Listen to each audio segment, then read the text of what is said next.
आणि आता तुला झी गौरव पुरस्कार पण मिळाला ना? हो, झी नाट्य गौरव. तो कशाबद्दल मिळाला? सो नियम व अटी लागू नाटक जे मी आता सध्या करते, आता ऑलमोस्ट संकर्षण 2 बरोबर. वर्ष झाली. हो, संकर्षण कराडेने लिहिलंय, चंद्रकांत कुलकर्णीने डिरेक्ट केलंय आणि प्रशांत दामलेंनी प्रोड्यूस केलंय. सो या कमाल टीम बरोबर मी गेली 2 वर्ष हे नाटक करते. आमचे 335 प्रयोग झाले आतापर्यंत. बापरे. हो. सो 2024 मध्ये मला त्याच नाटकातल्या भूमिकेसाठी सर्वोत्कृष्ट अभिनेत्रीचं मिळालं.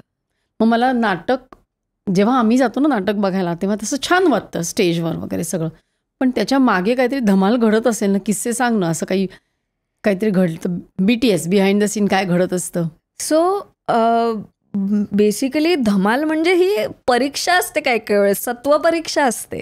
जसं आत्ता जस्ट आम्ही जेव्हा असे दौरे करतो, स्पेशली की मराठवाडा दौरा असेल, पश्चिम महाराष्ट्र दौरा असेल, तर आत्ता जस्ट आम्ही बीड, लातूर आणि औरंगाबाद अशा 3 ठिकाणी परफॉर्म केलं. तर ह्या प्रत्येक थिएटरची एक वेगळी गंमत असते, वेगळे चॅलेंजेस असतात. आत्ता आम्ही बीडला परफॉर्म केलं तेव्हा खरंच बीडच्या नाट्यगृहाची अवस्था फार वाईट होती. आणि बीडचं काय म्हणजे it is not just about बीडमधलं नाट्यगृह, बऱ्याच थिएटर्सची अवस्था, नाट्यगृहांची अवस्था फार वाईट असते.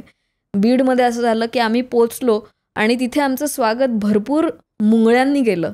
तिथे मुंगळ्यांचा उच्छाद झालेला होता आणि आम्हाला झालं की काय नशीब आम्ही वेळेत पोचलेलो होतो, वेळ होता. तर मग त्यांनी तिथे मग ते पावडर टाक, मग हिट मार असं करत ते आपले ते क्लीन करत होते. जेव्हा आम्ही स्टेजवर पोहोचलो तेव्हा स्टेजवरती त्या लाईट्समुळे असेल किंवा काय, तिथे स्टेजवर वेगळे सगळे मुंगळे पडलेले होते. एवढे होते की मला लिटरली पहिल्याच सीन करता करता माझ्या पायाला मुंगळा करकचून चावला आणि मी सीन करता करता असं झटकलं ते. पण मला दिसलं की रक्त येतंय आपल्या पायातून. पण म्हटलं ठीक आहे. पण नशीब माझ्या पायात चपला होत्या. संकर्षणला काय काय असं होतं की त्याच्या पायात चपला नव्हत्या, तर तो बिचारा वाट काढत काढत तरी त्या ह्याच्यातनं चालत होता आणि हे करत होता.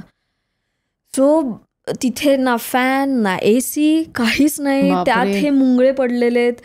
पण एक गोष्ट खूप छान म्हणावं का काय म्हणावं खरंच मला शब्द नाही माहिती, पण प्रेक्षक फुल भरलेलं होतं थिएटर. प्रेक्षक त्यांचे ते पंखे घेऊन आलेले होते, काही काही जण रुमाल, काही काही जण काय पेपर असेल वारा घालत हे करत होते. पण काय प्रतिसाद देत होते ते. त्यांना अतिशय आवडत होतं नाटक आणि दिलखुलासपणे शेवटपर्यंत पेशंटली ते बसले होते, ऐकत होते. मग असं होतं की यार प्रेक्षकही समजून घेत आहेत, आम्ही आपले ॲडजस्ट करतोय, पण मग हे सुधारणार कधी ना ही परिस्थिती. सो असे किस्से फार घडत असतात. प्रत्येक थिएटरचे काहीतरी वेगळे किस्से असतात, तिथल्या लोकल ऑडियन्सचे वेगळे किस्से असतात. की कोल्हापूरची लोक प्रयोग झाल्यानंतर म्हणतात परत कधी येणार, आणि मग आम्ही असं होतं की हो ठीक आहे प्रेमाने सांगत. ते त्यांची ती भाषा असते, ती प्रेम त्यांचं कोल्हापूरकरांचं तसं असतं ना की एकदम रांगडं हे असतं. तर मग ते हक्काने म्हणतात. सो फार वेगवेगळ्या लोकांना भेटणं होतं. आणि बॅकस्टेज म्हणजे आमच्यातले इंटरपर्सनल डायनॅमिक्स सुद्धा आता जेव्हा 2 वर्ष एखादं नाटक करतोय तर खूप लेयर्ड डायनॅमिक्स असतात को ॲक्टर्समधले.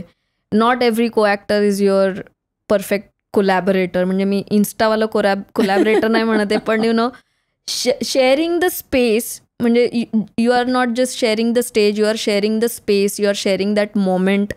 आणि हे खूप क्वचित वेळेला फार व्हेरी वेल कोऑर्डिनेटेड असतं.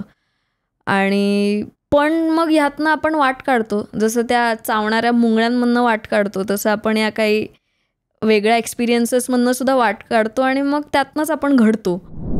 ही क्लिप शेवटपर्यंत बघितल्याबद्दल खूप खूप धन्यवाद. संपूर्ण एपिसोड बघण्यासाठी खाली दिलेल्या लिंकवर क्लिक करा आणि सर्व काही चॅनलला सबस्क्राईब करायला विसरू नका.